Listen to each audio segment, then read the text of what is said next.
Ok, entonces bienvenidos al capítulo número 18 de Crítica de la Razón Crítica, Marx y el hombre concreto, el ateísmo como esencia del cristianismo. Quisiera hacerles una breve reflexión y si Jorge estás escuchando, podrías aportar tranquilamente porque quizás pensamos igual. El cristianismo tiene muchos niveles, ¿no? El primer, digamos, vamos a suponer que el cristianismo es una especie de piña o de coco, ¿no? O de melón, así, que tiene la cáscara, que tiene la piel, ¿no? Que tiene la sustancia y que tiene el caracú, el núcleo y el caracú. ¿Cuál sería para ustedes el caracú del cristianismo? El núcleo central del cristianismo.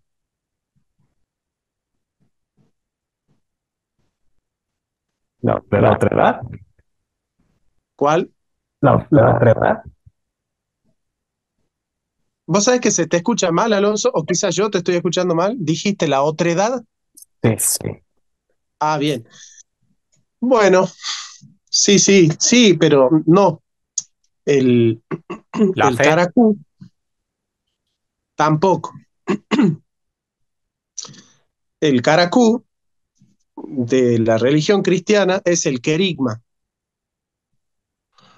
El querigma es la predicación originaria de Jesús, ¿no? El querigma. El primer anuncio se llama querigma, ¿no? Del querigma se forman creencias, ahí viene la fe, de las creencias surgen los credos, y de los credos surgen los dogmas, y de los dogmas las religiones.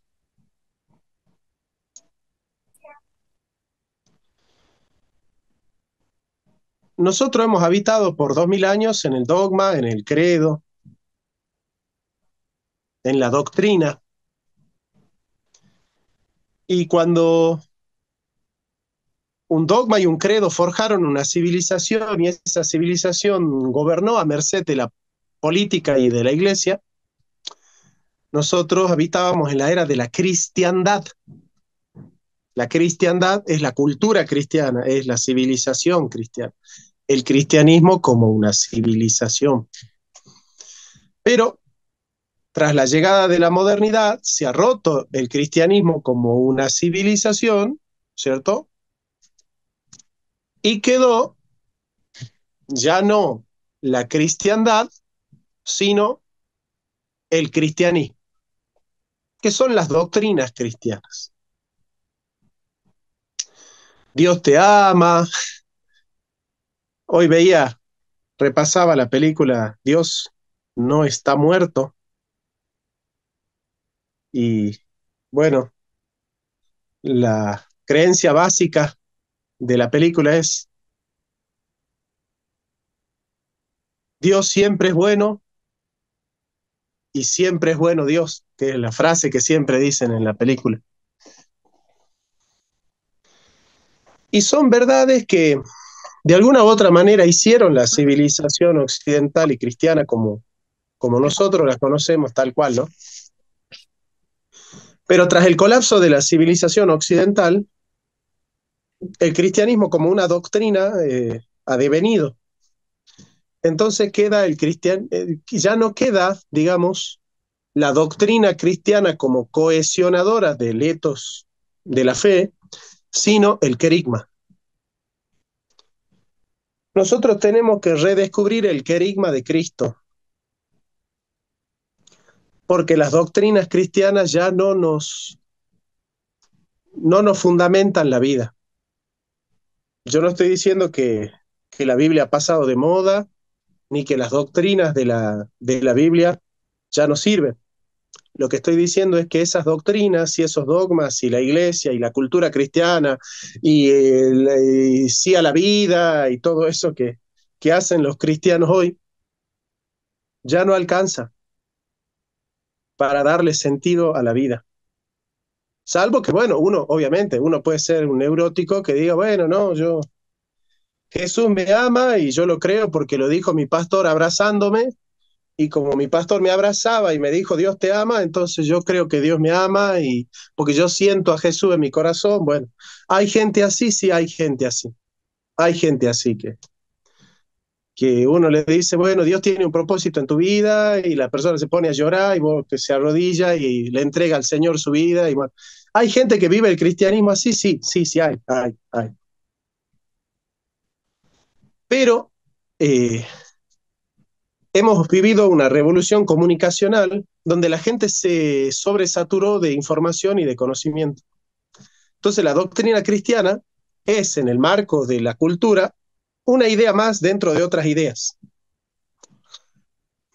¿Sí? Ahora, a la sociedad ya las doctrinas del cristianismo no la conmueven.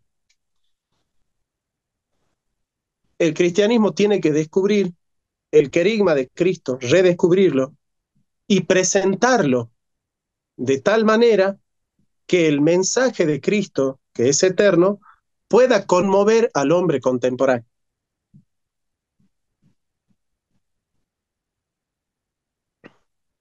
Y este es el mensaje central de Marx. Ustedes me están escuchando y yo sé que los que saben de teología me dicen, no, pero eso es Bullman. Bueno, la desmitologización ya está en Marx y vamos a ver cómo.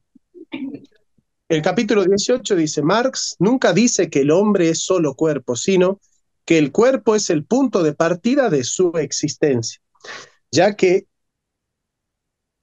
es carne y sangre. Como dice, la primera premisa de toda historia humana es naturalmente la existencia de individuos humanamente existentes.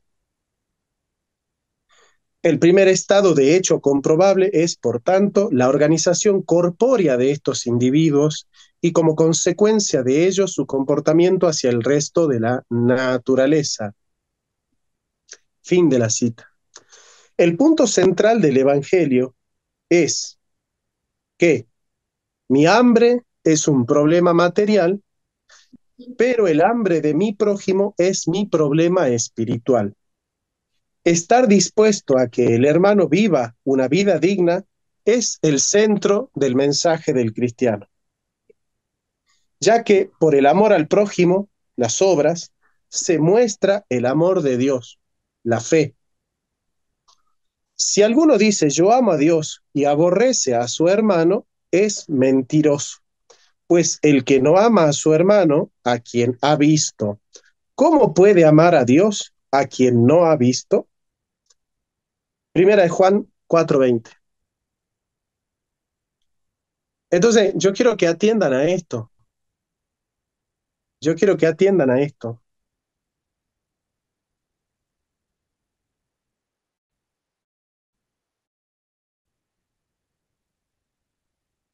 Nosotros nos tenemos que centrar en el contenido de la predicación. En ese contenido está lo que nosotros tenemos que creer y lo que nosotros tenemos que hacer.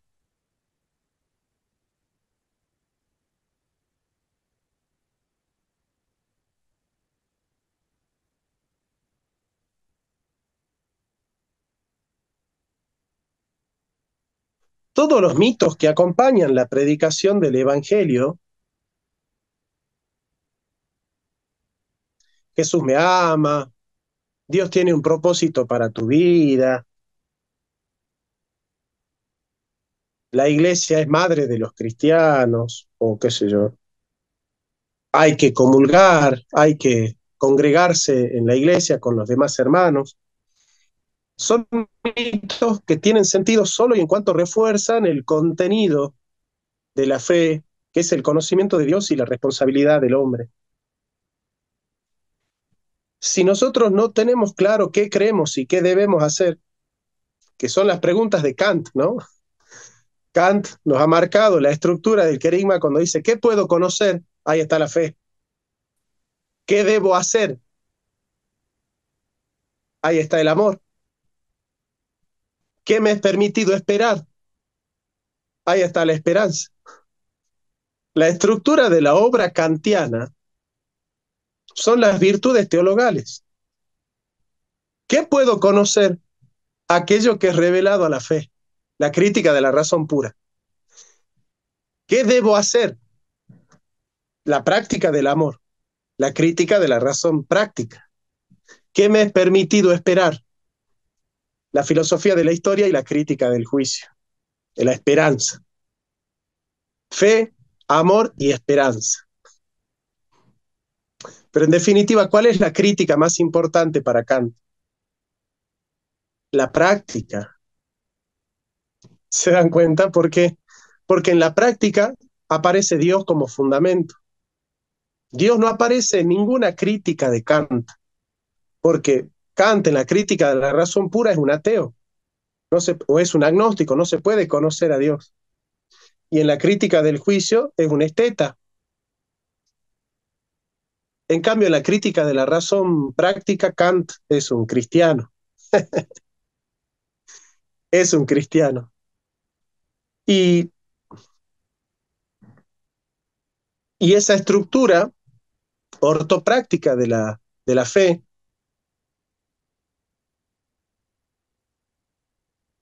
implica que todos los mitos de la fe solo sirven como apuntalando, como cimentando nuestra responsabilidad moral. Y si nosotros no nos hacemos cargo de nuestra responsabilidad moral y de nuestra responsabilidad existencial, no tiene sentido el mito cristiano. Entonces, bueno, Marx nos va a recordar esa responsabilidad moral que tenemos como cristianos, ¿sí? Independientemente de que Dios exista o no, porque está más cerca de Dios el que cumple con el mandamiento que aquel que creyendo en Dios no lo cumple.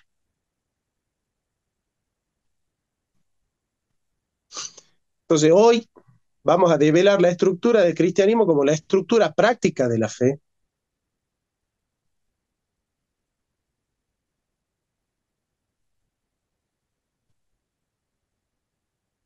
La salvación es solo por obras. No hay nada más que salvación por obras. No es por fe y obra. Es solo por obra. Es la obra de Cristo obrando en nosotros por medio de la fe. Es la obra de Cristo obrando en nosotros por medio de la fe. Y si la obra de Cristo no obra en nosotros, vana es la predicación. Sigan obrando su salvación con temor y temblor, porque es Dios el que produce en vosotros tanto el querer como el hacer. Y el ateo, que cumple con la moral, ama a Dios, ama a Dios mucho más que el cristiano que sabiendo no cumple. Está más cerca el ateo. Ha prodigado del Padre, se fue de la casa del Padre, pero lo tiene presente. Y para él Dios es un problema, como para el hijo pródigo el Padre fue un problema. Para el hijo que se quedó, Dios no era un problema. El Padre, su Padre, no era un problema. Y si Dios no es para vos un problema, tampoco será una solución. La única manera de que para vos Dios sea una solución es que primero sea un problema. Y hoy se ha develado, tras la muerte del Dios doctrinal, del Dios Padre, del Dios legislador, del Dios Occidente, del Dios Cultura, que nosotros tenemos que redescubrir el querigma ateniéndonos a la hábil responsabilidad de descubrir el querigma, habiendo convertido a Dios en un gran problema del hombre contemporáneo. Y aquel que te dice, no, Dios te ama, Dios tiene un propósito hermoso en tu vida, entrega tu vida a Cristo, que Él te va a cambiar la vida y te va a perdonar todos los pecados. Para esa persona Dios es una solución, pero no es un problema, ¿me entienden?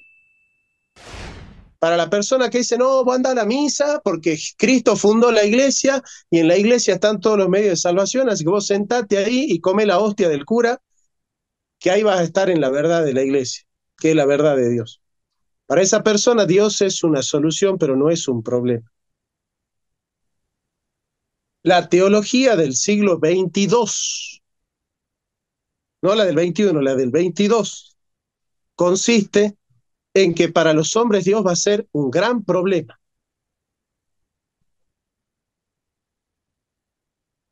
Y nadie podrá ser cristiano si no se enfrenta al problema de Dios.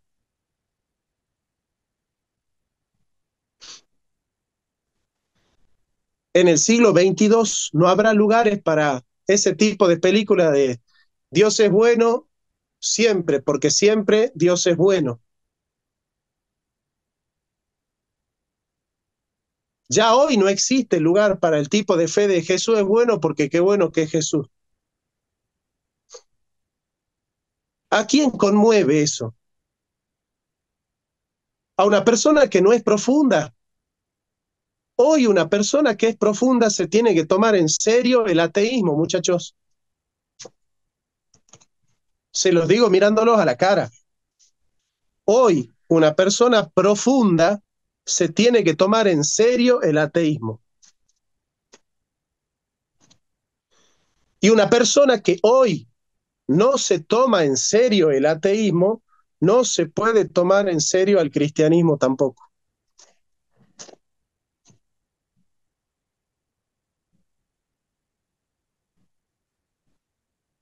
Porque ¿saben qué pasa, muchachos? Que Dios no está resuelto.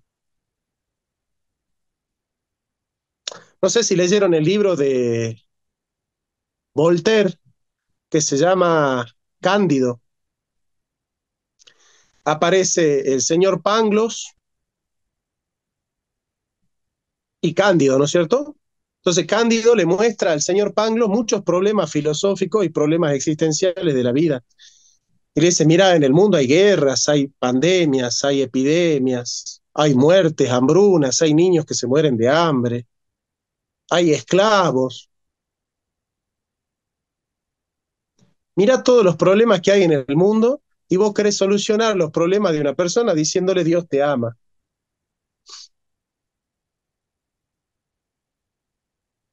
Y yo lo miro a Alonso, por ejemplo, que yo sé que él me está escuchando atentamente, como todos ustedes, ¿no? Vos estás pasando por una tragedia. Hola Gaby, ¿cómo estás? Bienvenida. Grisel, bienvenida. Entonces, Disculpe, Alonso, buenas tardes. buenas. Entonces vos estás pasando por una tragedia y yo te digo, Alonso, bueno, ¿sabes qué? Dios te ama. Si vos crees lo que yo te digo, pero no te tomas en serio la prerrogativa, la problemática en la que yo te estoy metiendo simplemente con el discurso Dios te ama, tiene un propósito en tu vida, ¿qué sentís?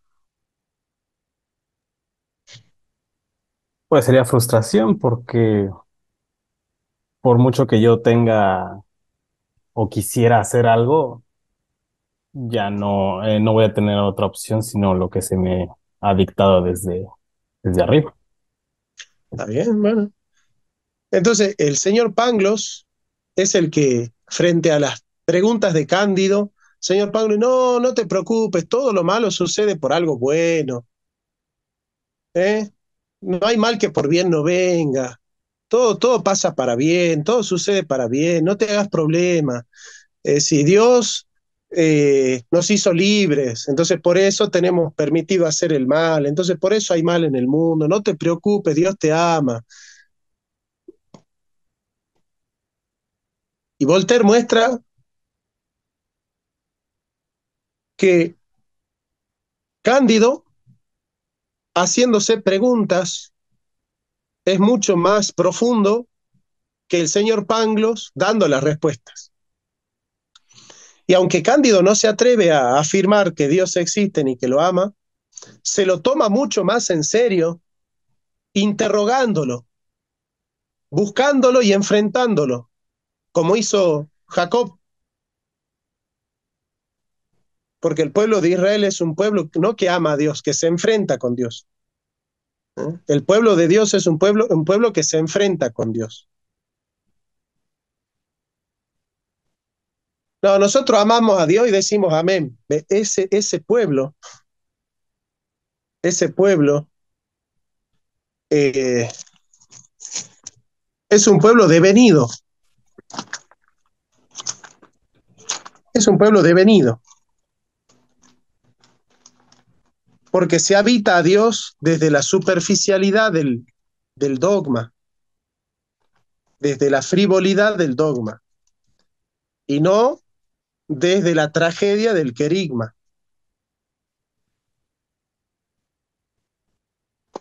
O sea, acá el tema central es tratar de ver cómo podemos encontrar a Dios en la tragedia del querigma.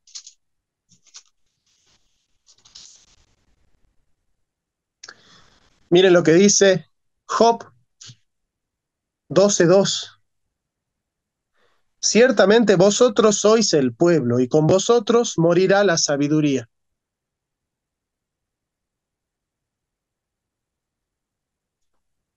Job 12:2 dice, ciertamente vosotros sois el pueblo, y con vosotros morirá la sabiduría. ¿Sí? Y Pablo se hace eco de eso y dice en Primera de Corintios,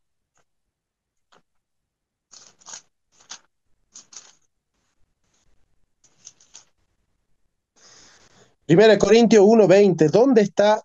Dice 18, porque la palabra de la cruz es locura a los que se pierden, pero a los que se salvan, esto es a nosotros, es poder de Dios.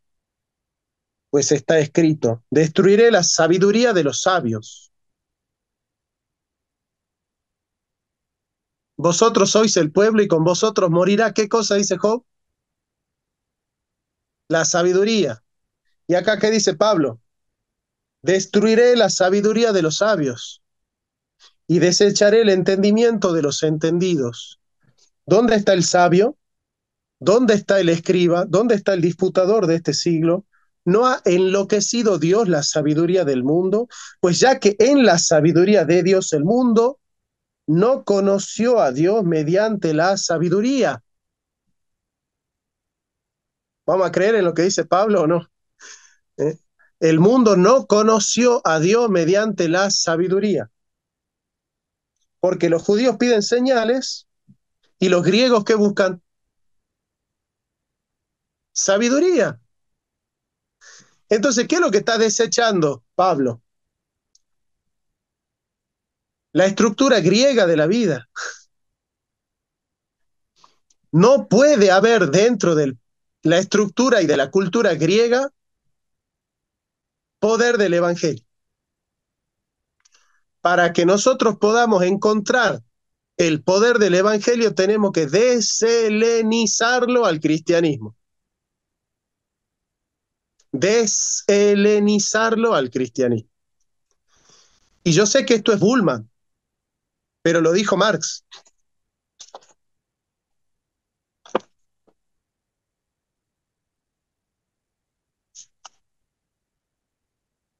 Entonces, el que habla de Dios, teología, pero no ama a su hermano, praxis, se está engañando a sí mismo. Y en este sentido, hacer teología, hablar de Dios, es la excusa perfecta para quedar a 100 kilómetros de Él.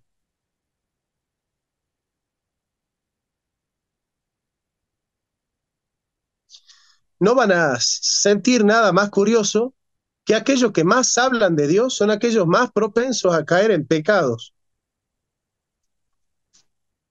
Los grandes predicadores, los grandes profetas, los grandes gurús del cristianismo, aquellos que son los guardianes de la ortodoxia,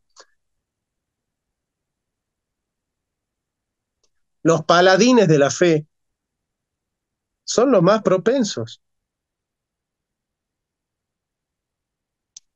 al pecado. Y cuando digo son, digo somos, ¿no? Dios se oculta en el hermano y solo cobijándolo a él descubrimos la verdad de Dios. Dios aparece en la praxis. Dios no es, se da, se dona en la praxis. aparece en la praxis. La endija por la cual Dios aparece es la praxis del amor hacia el otro. Por eso el verdadero querigma es la otredad, como dijo Alonso. Si yo no tengo al otro, el amor no es un mandamiento. Pensalo así, Alonso. Si el prójimo no existiera, ¿el amor sería un mandamiento? No, no tendría sentido. No tendría sentido, porque Jesús, yo te tengo que decir a vos que te ames mucho por mandamiento. Vos necesitas un mandamiento para amarte mucho a vos mismo. No, no hay Facundo, esfuerzo. Facundo, vos necesitas leer la Biblia para amarte demasiado a vos mismo. Y si vos tenés hambre, ¿qué vas a hacer? Vas a comer, Comer, ¿no es cierto? comer. Y necesitas que la Biblia te lo mande. No, Y si vos tenés sed, ¿qué vas a hacer? Vas a tomar. beber. Y Y sí, necesitas que la iglesia te lo mande. no, Y si vos tenés frío, te vas a abrigar. Y no necesitas ningún mandamiento. ¿Te das cuenta? Ahora, ¿por qué el amor es mandamiento? por el otro. Porque cuando el hermano tuyo tenga hambre, ¿vos lo vas a abrigar? Y si sigo los Pará, mandamientos, sí. cuando tu hermano tenga frío, ¿vos lo vas a abrigar? Cuando tenga hambre, ¿vos le vas a dar de comer? Cuando tenga sed, ¿vos le vas a dar de beber? ¿Te das cuenta por qué existe el mandamiento? El mandamiento existe porque hay un prójimo. Ujú. Y en el amor al prójimo existe el amor a Dios. El verdadero amor a Dios es el amor al prójimo, porque Dios está escondido en el prójimo, escondido en el otro. Dios es el otro que aparece, porque tuve hambre y me dieron de comer. Señor, ¿cuándo te vimos hambriento? Tuve sed y me dieron de beber. Señor, ¿cuándo te vimos sediento? Tuve frío y me abrigaste. Señor, ¿cuándo te vimos desnudo? Estuve solo y me visitaste. ¿Cuándo te vimos preso? ¿Se dan cuenta? ¿Y quién estaba escondido en el rostro del otro? Cristo mismo. Y el que ama al otro, ama a Cristo. Ese es el querigma, muchacho. Si no estás dispuesto a amar al otro, no hables de Dios, porque vas a caer en el fariseísmo. Tu pecado se va a agrandar si vos querés hablar de Dios y no estás dispuesto a amar al otro. Dios no es el ese per se subsisten al que uno llega por medio de las 5 vías para darle bibliazo a todos los herejes, para quemar en la hoguera a los paganos. ¿Se entiende? Si no hay amor, no soy nada. Nada soy, nada tengo si yo no tengo amor. Yo podría hablar en lengua, predicar, profetizar, hacer milagros, pero si no tengo amor, Dios no existe. Y se lo voy a decir mirándolos a la cara. Yo no amo porque Dios existe. Dios existe porque yo amo. Esa es la estructura mitológica de la fe, muchachos. ¿Saben por qué Dios ha muerto? Porque dejamos de amar, porque dejamos de amar. Y sí murió Dios, y sí está muerto, porque dejamos de amar. Y Dios habita en el mito del lenguaje del amor. Y es porque hay un prójimo y yo tengo la obligación de mandar, de amarlo, que Dios existe. Esa es la estructura mítica de la fe, muchachos. La estructura mítica de la fe no es que Dios es, Dios se da, aparece. Nosotros somos electos a través del cual Dios tiene lugar. Dios tiene lugar en el amor al otro. Si no hay amor al otro, Dios no tiene lugar, muchachos, ya lo dijo Kant. Nosotros con Dios no podemos hacer ciencia, porque Dios no es el sujeto del conocimiento, no es el objeto de conocimiento. Dios es sujeto de la praxis. Lo dijo Kant. Dios es el fundamento de la razón práctica. Es por la praxis del amor que Dios tiene sentido. Si no existe la praxis del amor, ¿qué sentido tiene hablar de Dios? Explíquenme. A ver, yo los dejo media hora para que alguien me explique. Sin la praxis del amor, ¿qué sentido tiene Dios? Vamos, Facundo, te escuchamos.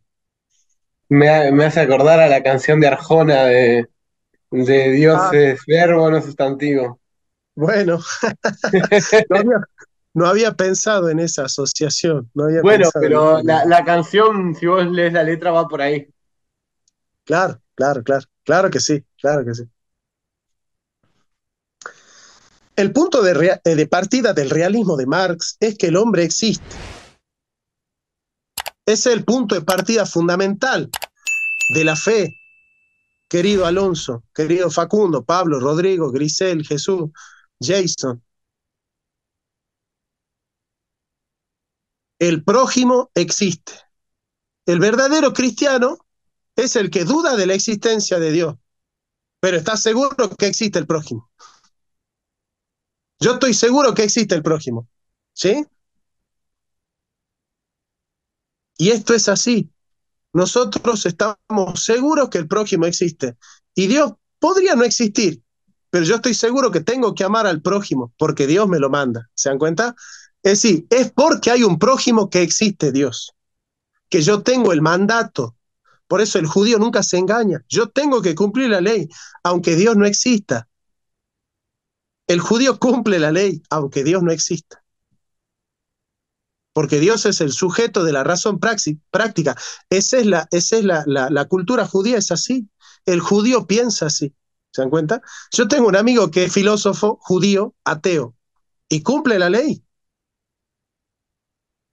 y cumple el sábado. ¿Se dan cuenta?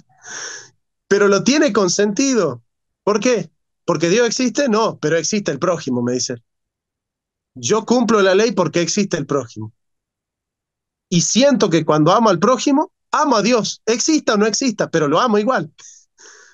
¿Se dan cuenta? Entonces, la estructura de la fe del siglo XXII, y este video va a quedar grabado en el canal, y aunque yo me muera, el canal va a seguir estando, y el video va a seguir estando. Y en el 2022 va a haber gente y va a leer y va a decir, sí, Dios te ama, Dios te salva, Dios te quiere, la sangre de Cristo te protege, Dios es bello, Dios es santo, Dios es misericordioso, es justo, pero quizá no exista.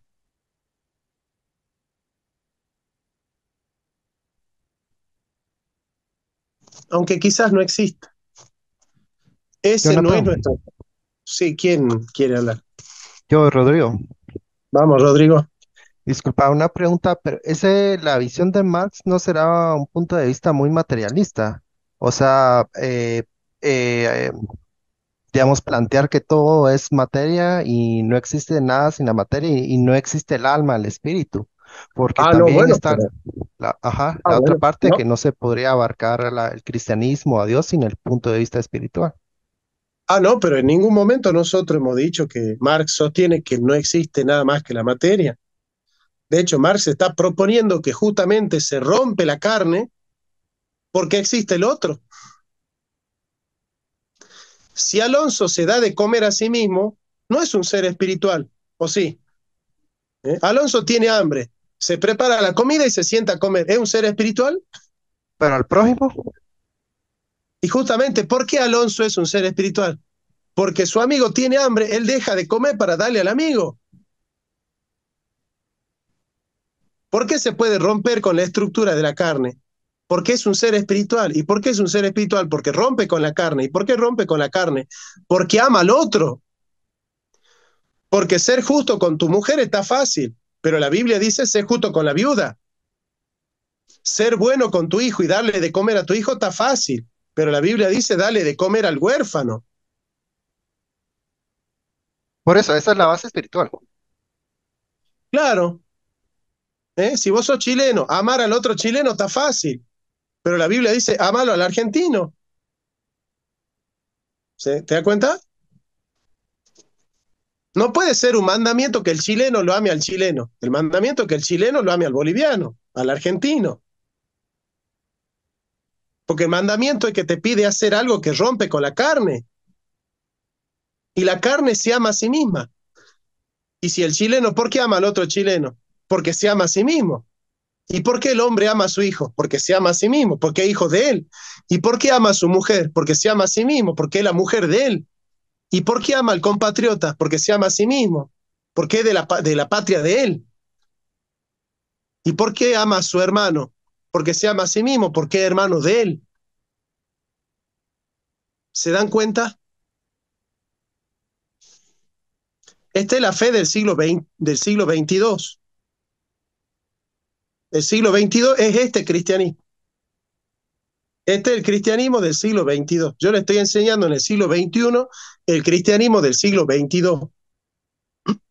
Sigamos. La tesis central es Dios no es, se da. ¿Ah? La tesis central es esa, Dios no es, se da. ¿Se entiende eso, no? No es sujeto de la teoría, no es objeto de la teoría, es sujeto de la praxis. Dios no es, se da. No está, aparece. ¿Se dan cuenta? Por eso, para buscar a Dios, nosotros tenemos que estudiar el ente y remontarnos sintéticamente hacia el ser. Sí, ese es el Dios griego que defendemos nosotros los tomistas cuando hacemos apologética. Pero cuando los judíos quieren hablar de Dios, ¿qué hacen?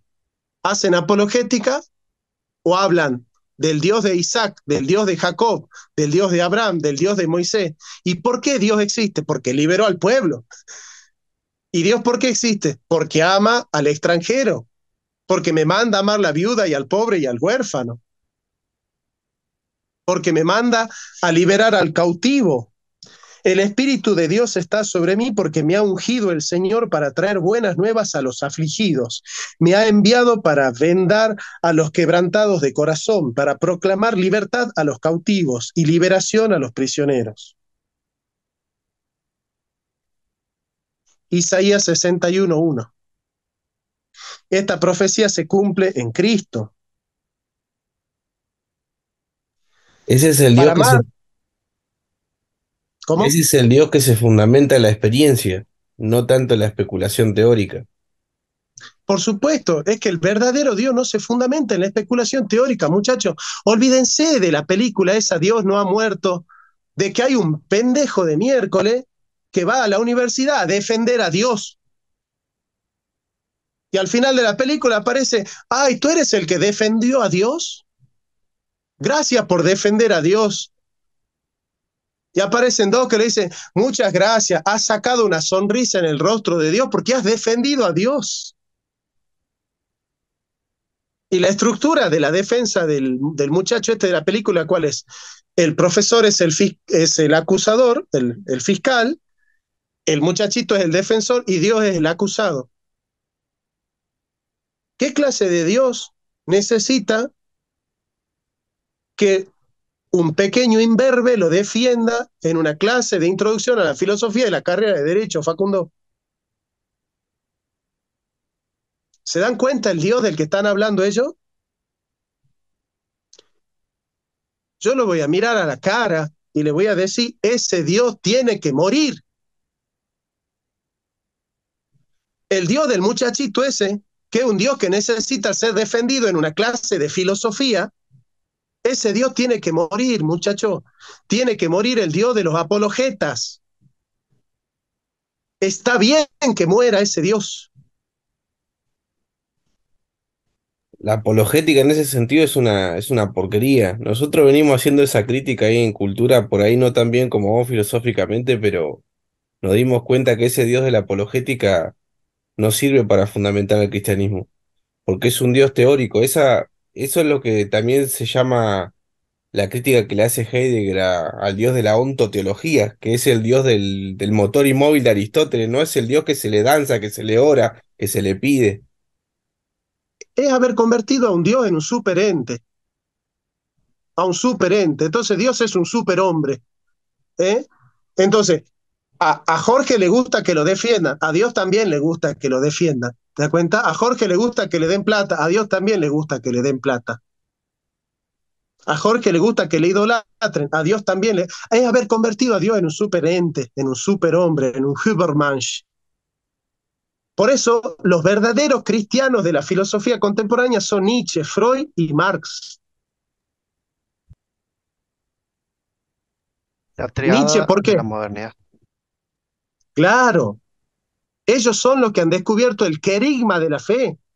Eso lo explica muy bien en un libro que se llama El lenguaje de la fe, Paul Ricoeur.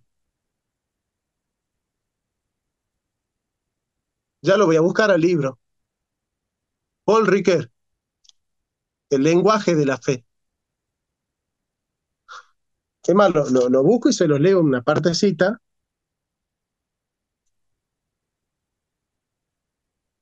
Eh,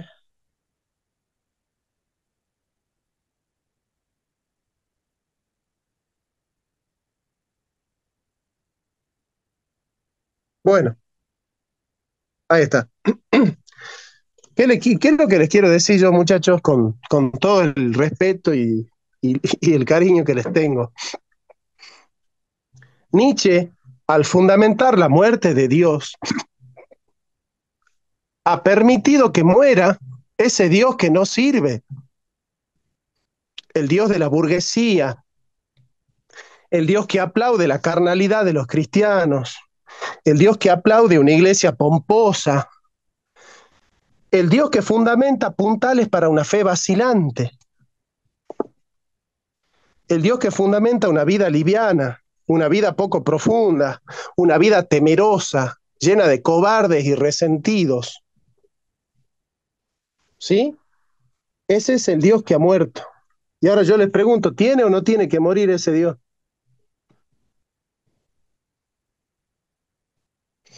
Los escucho, ¿no? Sí, El Dios temeroso, el Dios que tiene que defender un pichiruchi leyendo Aristóteles. Yo te pregunto, Jorge, y de verdad, ¿el Dios que ha creado los cielos y la tierra necesita que la iglesia se ponga a leer Aristóteles para defenderlo? Claro que no. Es, Pero es absurdo, muchacho. ese pichiruchi que vos decís, ese es el que después, con la apologética esta evangélica que anda dando vuelta, es el que después se hace el ateo, se hace ateo, pero Por no, supuesto, pero no para encontrar a Dios como problema, sino para negarlo porque encuentra que porque no le Dios, dio el auto que quería, porque era tan chiquito el Dios de él, que era claro, Dios porque le daba el auto que quería o la mina que quería. Claro, exacto. le echa la culpa a Dios por ser injusto con él porque no respondió a sus plegarias. Por supuesto, porque es un Dios tan chiquito que es mi Dios porque tiene un proyecto maravilloso para tu vida. Entonces, Dios existe. ¿Por qué? Porque me dio una camioneta, porque me dio un auto, porque me dio una casa, porque me dio una hermosa mujer, porque me dio esto, porque me dio lo otro, o porque dijo esto, o porque hizo lo otro. Esa es la fe quebrantable. Profesor, no hable de Nietzsche porque los alumnos van a perder la fe. Pero ¿qué clase de fe va a perder alguien leyendo a Nietzsche? Si alguien pierde la fe leyendo a Nietzsche, porque era un idiota. No es un cristiano el que pierde la fe leyendo un libro. Eso es porque consumen a William Lane Craig ahí de todo lo norteamericano, ¿no? Toda esa... Claro, pero yo recuerdo cuando lo conocí a Jorge, voy a revelar una intimidad, pero no te preocupes, pues no es. Jorge me dice una vez, y hablamos, me dice, hermano, mira, yo estoy pasando por una crisis de fe, me dice. "Mm, no era muy grave, pero me dice, hay cuestiones de mi fe que me estoy replanteando y, y me gustaría resolverla. Pero estaba bien, Jorge estaba prodigando de ese padre que era muy pequeño, porque está bien ser ateo del Dios de la metafísica, ¿me entienden? Les estoy explicando un libro que se llama Dios sin ser, de Jean-Luc Marion. Dios sin el ser. Hay que liberar a Dios de la metafísica, muchachos. Nosotros tenemos que decretar la muerte del Dios de las religiones. Eso lo explica muy bien Karl Barth. Karl Barth dice, Dios es totalmente otro, Dios es todo lo contrario a todo lo que vos podés predicar de él.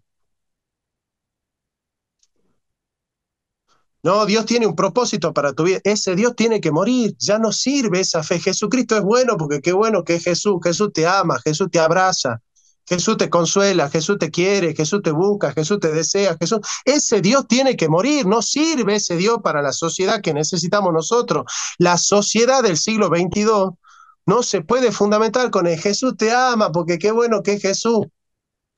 Jonathan, Sí, pero te das cuenta que o sea, tu crítica es muy buena, pero te das cuenta que es algo cultural. Es como las feministas que la base de su problemática es una cuestión cultural y no se puede cambiar. Así somos. Rodrigo, el hombre es un ser cultural e histórico, Claro, ¿sí? Y nosotros no estamos creando a otro Dios cultural. Lo que nosotros estamos diciendo es que la cultura contemporánea nos puso en aprieto a los cristianos, de exacto. tal suerte que permitió que se muera el Dios fetiche de la idolatría para que nosotros podamos descubrir el último Dios. Último no en el sentido de el último de una serie, el último en el sentido de ultimidad. Nosotros hemos creado muchos ídolos y fetiches. ¿Sabe de dónde viene la palabra ídolo? No. La palabra ídolo viene de la palabra eidolon. ¿Y de dónde viene la palabra eidolon? Imagen significa. De la palabra eidos. Eidos se Dios, traduce como idea y significa imagen. La palabra eidos significa imagen visible, aspecto visible. Porque para Platón la realidad tiene un aspecto visible, que es lo que se ve y su aspecto. Lo que se ve es la cosa y el aspecto es la idea. Esa es la metafísica de Platón. Haber convertido a Dios en una idea es haberse hecho una imagen de Dios. claro. La idolatría para el hebreo es hacerse una imagen material e idolatría en Grecia es hacerse una imagen intelectual. Los cristianos se hicieron de Dios una imagen intelectual porque Dios, que es mito y símbolo mitológico, se convirtió en un concepto y en teología. Entonces el cristianismo del siglo XXII es un cristianismo post-teológico. Post-teológico. ¿Por qué? Porque la teología idolatra al Dios de la mente, al Dios conceptual. Ujú. Como científico, digamos. Claro, ¿qué es el Dios de San Anselmo? Dios es mayor que lo cual nada puede ser pensado, pero está sujeto a la mente. Por eso Enrique, de Adicto a la Filosofía, presenta a Dios como dentro del principio de razón suficiente. ¿Por qué? Porque para él Dios es el ente de la razón. Santo Tomás dice, Dios no es mayor que lo cual nada puede ser pensado. Dios es mayor que lo cual nada es, en la suma contra los gentiles. Dios no está por encima de la razón solamente, Dios está por encima del ser. Dios es sin ser. Esa es la metafísica de Marión. Y si nosotros no estamos dispuestos a amar al prójimo, muchachos, cuando hablamos de Dios estamos devaluando la palabra. Tóquense el corazón y díganme si alguien le cree a los pastores cuando dicen Dios es esto, Dios es aquello, Dios te ama, Dios te busca, Dios te prospera, Dios te quiere, vengan a la iglesia porque acá está Dios, nosotros hablamos de Dios y Dios es así, Dios es así. ¿A quién conmueve eso? ¿A alguien que vive la vida profundamente? ¿Alguien que vive la vida profundamente hoy puede sentirse conmovido con un pastor hablando de Dios en la tele? No. ¿Qué es lo que conmueve, hermanos? ¿Qué es lo que sigue conmoviendo todavía? Darle de comer al pobre. Eso es lo que conmueve. Darle de beber al sediento, darle un abrigo al desnudo y una barca al peregrino. Eso es lo que todavía conmueve a los hombres. ¿Por qué? Porque esa es la estructura del querigma, es el otro. El otro. Hay querigma porque hay un otro a quien amar. Y hay un otro a quien amar y ese es el verdadero lenguaje de la fe. Por eso la fe sin obras es muerta. Si yo no estoy dispuesto a amar al prójimo, mi predicación es vana, estoy devaluando la palabra. Yo no puedo hablar de Dios si no estoy dispuesto a amar al prójimo. Y si yo en nombre de Dios hablo mal de un hermano, hago escarnio con cualquiera, acribillo a cualquiera o soy capaz de quemarlo en la hoguera, ¿no se dan cuenta que el Dios del concepto es justamente ese Dios que nos permite a nosotros hacer cualquier cosa? Y es en ese sentido que Zizek tiene razón cuando dice Dios existe, por lo tanto todo está permitido. Porque yo, Alonso, lo puedo convencer de que mate a una persona en la hoguera en nombre de Dios. Y Alonso lo va a hacer por amor a Dios. Va a quemar a alguien en la hoguera. O va a matar a alguien en las cruzadas. O se va a subir a un avión y va a estrellarse con las Torres Gemelas. ¿Por qué? Porque Dios existe. Entonces Dios existe, por lo tanto todo está permitido. ¿Qué Dios es el que legitima que todo esté permitido? El Dios de la metafísica, el Dios fetiche de la idolatría. Nosotros estamos idolatrando a Dios porque hemos convertido a Dios en un ser metafísico. Muchachos, hay que superar la ontoteología. Dios no es un superente. Dios no está sujeto al principio de la razón, no está sujeto al principio de la causalidad. No tiene el nombre del ente a través de la vía de la remoción. Dios es totalmente otro. El que lo descubrió eso fue Barth. Y ese otro aparece como el gran absoluto otro, lo dice Buber. Y ese otro aparece con un rostro que es el rostro del prójimo, lo dice Levinas. Y ese rostro del prójimo es la estructura existenciaria del propio Dasein, porque el Dasein es Mitsein, es ser con el otro, lo dice Heidegger. Esta es la fe del siglo XXIII, muchachos. En el siglo XXIII ya no hay lugar para hablar de Dios de otra manera que no sea en el lenguaje del amor. Ya no hay lugar para ese Dios que habla un obispo, que está llegando y llega primero a la panza y a la media hora aparece el obispo. No hay lugar. No hay lugar porque el pueblo ya no le cree a la iglesia. ¿Y saben por qué la iglesia cristiana hoy puede sobrevivir? Porque pervive la ignorancia. Porque se ha muerto el Dios fetiche de la metafísica. Se ha muerto el Dios fetiche de la imagen metafísica del mundo. El Jesús te ama porque qué bueno que es Jesús. Solamente un pueblo ignorante y que no habita en la profundidad de la existencia puede creerle a una iglesia que vea en Dios la solución de todos los problemas, pero no ve a Dios como un gran problema. Y lo dice Walter Jeremías. Walter Jeremías dice, la New Theology, la nueva teología ya no es que los hombres tienen que justificarse delante de Dios, sino que ahora Dios tiene que justificarse delante de los hombres.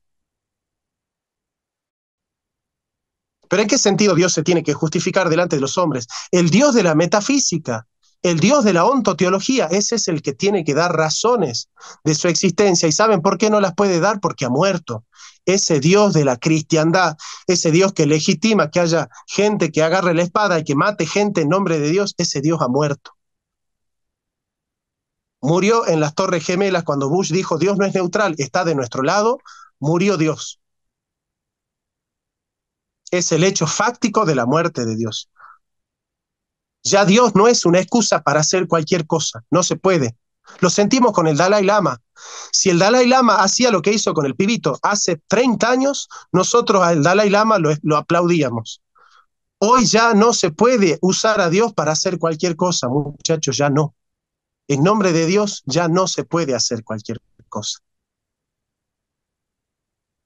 Y lo profetizaron Marx, lo profetizó Nietzsche, lo profetizó Freud, lo profetizó Wittgenstein cuando dijo, de lo que no se puede hablar es mejor callar.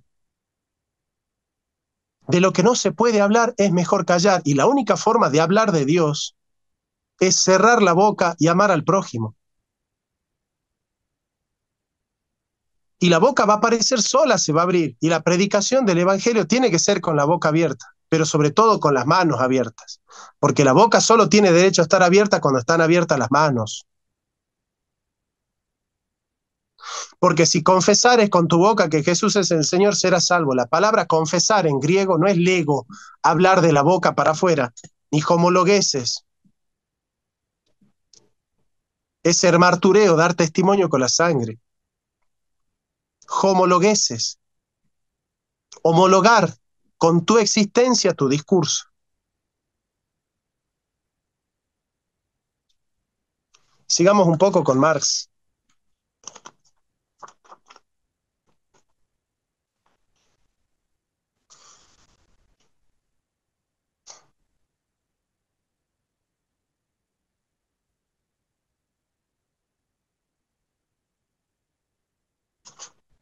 Dice Marx, nadie puede servir a dos señores, pues menospreciará a uno y amará al otro, o querrá a uno y despreciará al otro. No se puede servir a Dios y a las riquezas. Marx sabe que el hombre fue hecho a imagen y semejanza de Dios. Encuentra que el valor del ser humano no es el capital, sino la vida divina en su sangre. El capital se endiosa y se desdiviniza a Dios.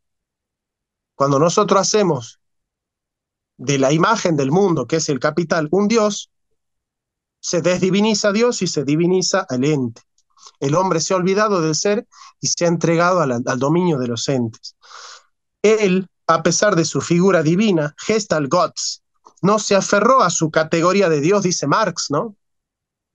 Marx dice, él, a pesar de su Gestalt Gottes, de su figura divina, no se aferró a su categoría de Dios, al contrario, se alienó a sí mismo y tomó la figura de siervo, Knechtgestalt.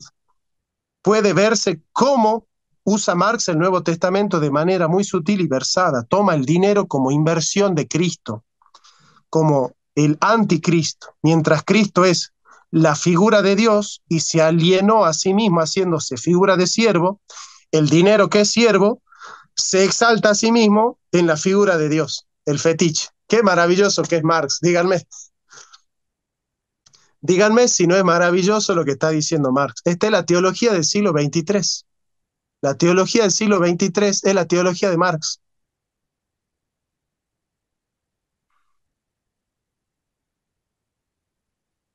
Al combatir a Jeremy Bentham, Marx decía, si queremos saber qué es útil para un perro, tenemos que penetrar en la naturaleza del perro, pero jamás llegaremos a ella partiendo del principio de utilidad.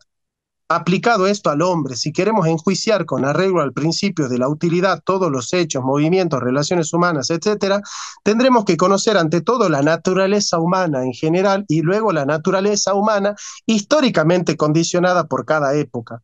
El Capital, tomo 1, página 639.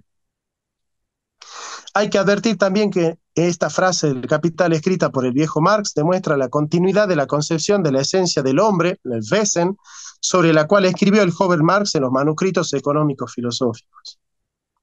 No utilizó ya después el término esencia por considerarlo abstracto y ahistórico, pero conservó claramente la noción de esta esencia en una versión más histórica, en la diferencia entre la naturaleza humana en general y la naturaleza históricamente condicionada.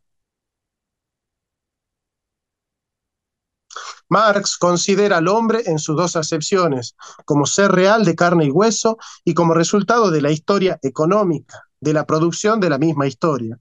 Materialidad e historia son elementos constitutivos del judeocristianismo. Como diría Sartre, el hombre vive alienado, pero antes de alienarse fue libre. Es posible la alienación porque antes existió la libertad. El concepto de alienación, de extrañamiento, supone que hay un sustrato último que rescatar. Marx no era relativista, consideraba que las condiciones sociohistóricas en las que se transitaba podían colaborar o perjudicar al desarrollo plenamente humano del hombre.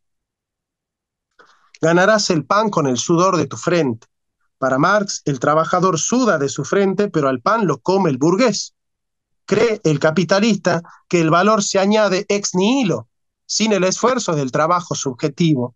Cree el poder del dinero, crece el poder del dinero, o sea, la relación de cambio se fija como un poder externo a los productores e independiente de ellos. Lo que originariamente se presenta como medio para promover la producción se convierte en una relación extraña a los productores. Entonces, el capitalista tiene que violar el principio realista cristiano ex nihilo nihil fit. El trabajador no puede crear nada sin la naturaleza y sin su propio esfuerzo, sin el mundo exterior sensible. Esta es la materia, Stoff, dice Marx, en el que su trabajo se realiza, en que la obra con la que por medio de la que se produce, había dicho en los manuscritos del 44, en el Capital se produce la abstracción de la vida. El trabajo vivo que añade valor es relativizado y la circulación del capital que es relativa se absolutiza. La religión del cielo justifica esa negación. El dios fetiche de la burguesía oprime al obrero. El ateísmo no pone la vida del hombre como valor absoluto. No tiene fundamento para hacerlo ni afirmar a Dios negando al hombre, la religión del cielo, ni afirmar al hombre negando a Dios, que es el ateísmo materialista que Marx mismo combatía. Marx estaría dentro de lo que se llama una religión materialista o materialismo profético o mesianismo materialista, como le llamaba Walter Benjamin. Ciertamente el Dios que negaron Feuerbach, Marx, Freud, Nietzsche, Hegel y todos los demás no era sino el Dios afirmado por la metafísica y el capitalismo industrial, el colonialista europeo, el Dios del Estado, el Dios de Hegel. Ser ateo de un tal Dios fetiche es condición necesaria para poder adorar al último Dios, el Dios de los profetas de Israel. Claro que una tal afirmación es ya el momento positivo de un movimiento dialéctico que ahora solo queremos considerar en su primer momento. El momento negativo, el de la afirmación atea o el de la negación de Dios, ya no tiene lugar. La negación de la negación es una afirmación. Por tanto, si la idolatría que ha creado el fetichismo del Dios metafísico es negada, surge la posibilidad de adorar al Dios verdadero. El ateísmo, como negación de la divinidad del Dios fetiche, del Dios ídolo, del concepto metafísico, de la totalidad del sistema capitalista, tiene sentido para Marx como un primer momento solamente. Y dice Marx, atención a lo que dice Karl Marx. El ateísmo, como ya hemos citado, en cuanto a negación de esta carencia de esencialidad, carece ya de total sentido. El ateísmo ya carece de sentido, dice Marx, Carlos Marx, el autor del Manifiesto Comunista, en cuanto a afirmación, pues el ateísmo es una negación de Dios y afirma mediante esta negación la existencia del hombre. 383. Manuscritos económicos filosóficos, primera edición, tomo 1, página 54. Denuncia Marx que la filosofía de la historia de Hegel no es más que la expresión filosófica del dogma cristiano germánico que se hizo luterano en Alemania. Respecto de la contradicción entre el espíritu y la materia, Dios y el mundo, la filosofía de la historia de Hegel presupone un espíritu abstracto o absoluto, que se desenvuelve de tal manera que la humanidad es solo una masa que contiene este espíritu, consciente o inconscientemente. Dice Marx, Hegel supone que una historia especulativa, esotérica, procede y está subyacente a la historia empírica, fáctica. La historia de la humanidad se transforma en la historia del espíritu abstracto de la humanidad que trasciende al hombre real y concreto. El Dios alienado de la metafísica ha fundamentado un hombre alienado en el capitalismo. Por eso Heidegger dice en la entrevista de Der Spiegel que la bomba atómica la creó Parménides en el proemio del poema de la naturaleza. ¿Por qué? Porque está cayendo en la ontoteología, está convirtiendo a Dios en fundamento y el fundamento en un superente. Porque encima se dice de una sola manera. Efectivamente, Marx rechaza el ateísmo como plataforma de su movimiento.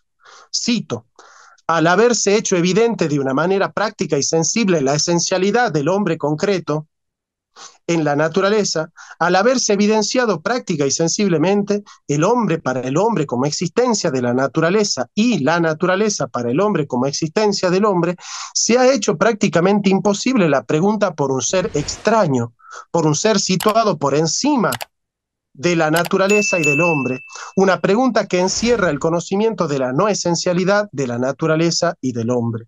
El ateísmo es, en cuanto a negación de esa carencia de esencialidad, ya carece totalmente de sentido, pues el ateísmo es una negación de Dios y afirma mediante esta negación la existencia del hombre. Pero el socialismo, en cuanto a socialismo, no necesita ya de esta mediación, de la mediación del ateísmo, ¿no? Solamente la cosmovisión indoeuropea puede afirmar al Dios celeste negando la vida material del hombre. Esta dialéctica espiritual griega de materia y cuerpo, espíritu, alma y cuerpo, ese platonismo para las masas en el que se convirtió el cristianismo que denuncia Nietzsche, por otro lado, es el que ha creado la religión institucionalizada cristiana, que ha injertado el gen griego en el horizonte mental hebreo.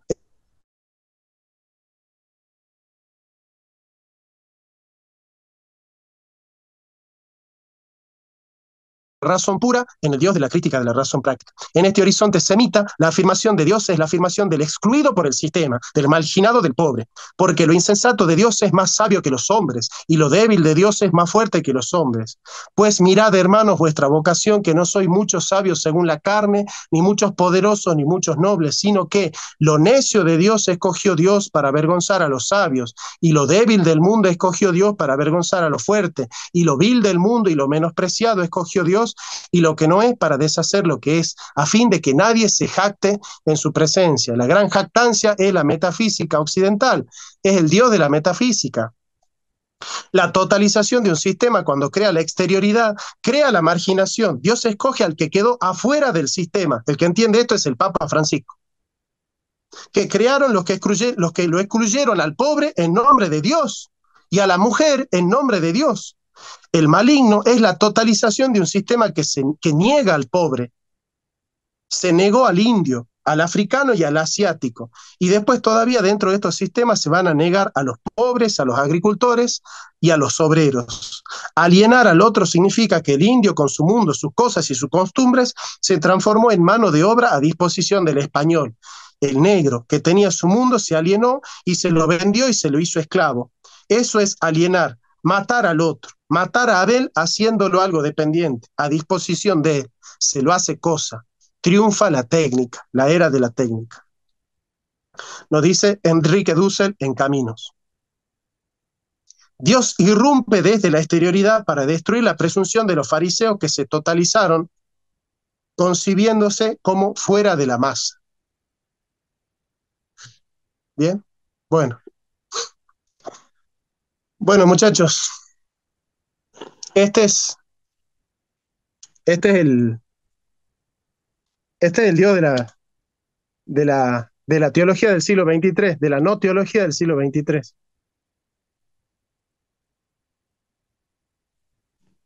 ¿Qué me cuentan? ¿Qué me dicen? Hay teólogos judíos. O Sí, yo me acerqué mucho a la teología judía, muchachos. Me acerqué mucho a la teología judía porque saben que la teología cristiana me saturó. No tengo. ¿Qué es lo que no tenés, Matías? No, no, la cámara, discúlpame, justo. Mira, vos sabés que justamente cuando estuviste hablando me acordé sobre el cuestionamiento de Dios con la paradoja de la omnipotencia, Mm. que justamente se cuestiona la omnipotencia de Dios porque no puede levantar una piedra. Sí,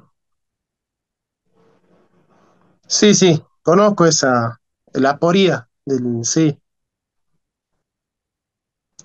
El Eh, tema de lo que vos planteás, Jonathan, es que es muy indigesto para, no sé si lo decía a propósito, por eso decía el 2023 no el siglo 22, mm, porque, porque vos fíjate que es muy indigesto para este cristianismo, porque, claro, el cristianismo sobre el querigma se montó toda una estructura que tanto en la católica como en la reformada, donde esas estructuras se basan en el texto bíblico, que es la doctrina de Pablo. Yo le llamo eso la doctrina de Pablo, que las iglesias, sobre todo las iglesias evangélicas, son paulinas y se han olvidado de ese querigma, de ese mensaje de Jesús. Entonces lo que tiene es un conjunto de doctrinas que esas doctrinas las ha impuesto Dios mismo.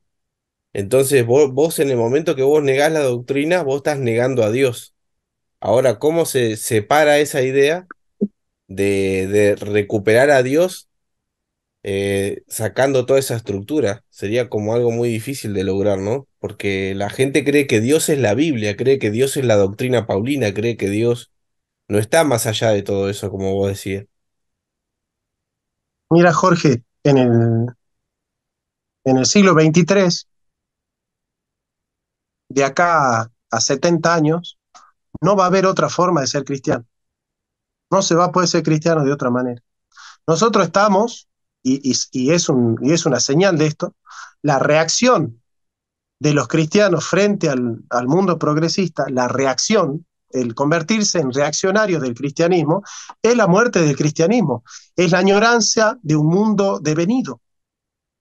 El cristianismo nunca estuvo en la retaguardia, siempre estuvo en la vanguardia. El cristianismo nunca estuvo atrás, siempre estuvo adelante.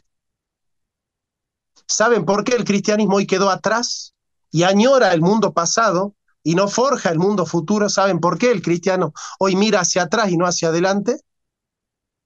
Porque su Dios ha muerto, porque su Dios ha muerto.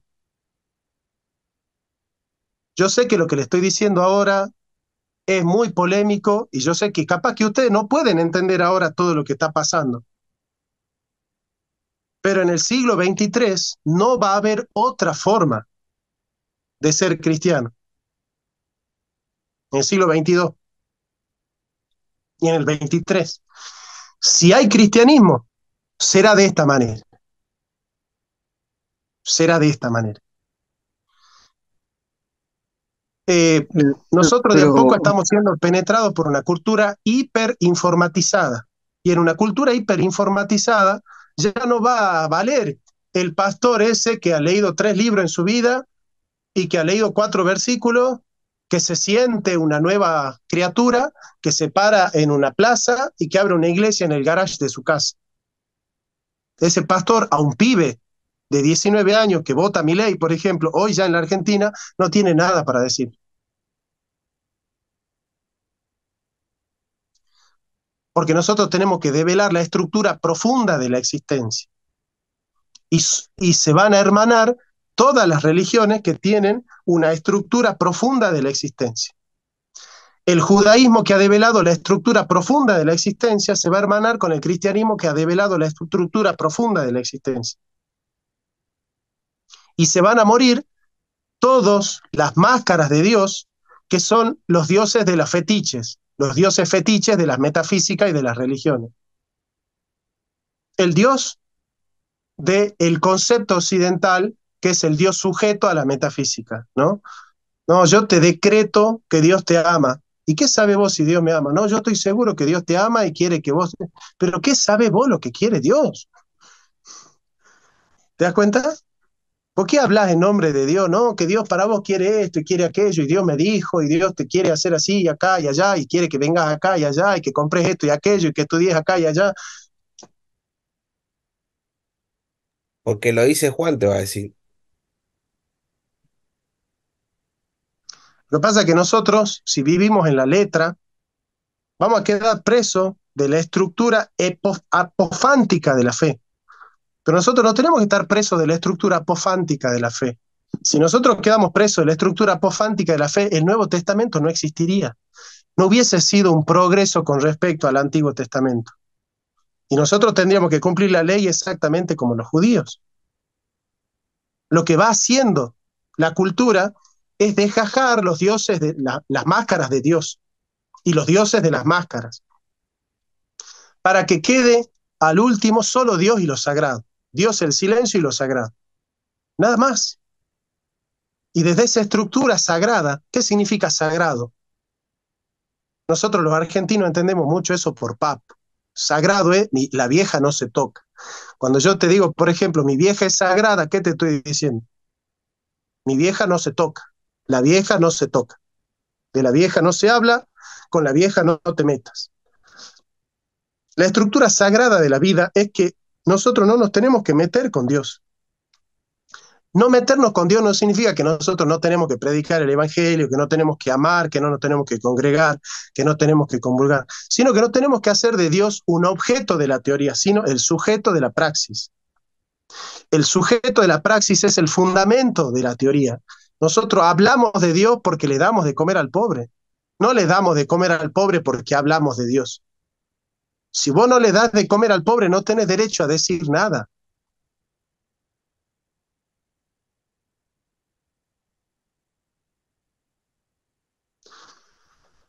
Les cuento una anécdota.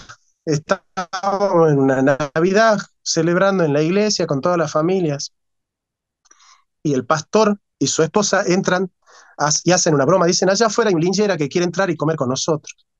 Y toda la iglesia dice, no, pues no tenemos lugar. me paro y le digo al pastor, bueno, yo le doy mi lugar, que entre y que se siente acá en la silla donde estoy yo. No, era una broma, pero detrás de esa broma sabíamos que el único que se iba a quejar era el flaco este, el flaco rompe pelota este. Pero detrás de todo eso hay una señal. ¿Dónde está la iglesia entonces? ¿Cuál es la misión de la iglesia? ¿Juntarse a hablar, a leer, a escuchar y a hablar? ¿Esa es la iglesia del siglo XXII?